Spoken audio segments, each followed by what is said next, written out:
CEO and the founder of the UMILES Group.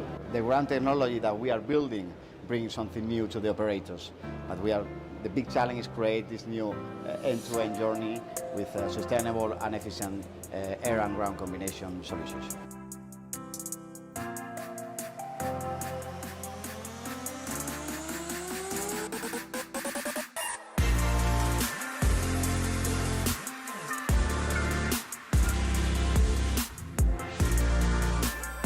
New kind of mobility that is going to be developed in the next decade. En algunos países están ya funcionando los aerotaxis.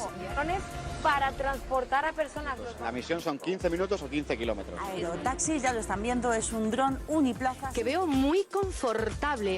Es de nuestra patente, ¿no? Este famoso dron de drones. Motores 100% eléctricos, por tanto no contamina absolutamente nada. Y aprovechando que ya nos hemos subido, nos vamos volando.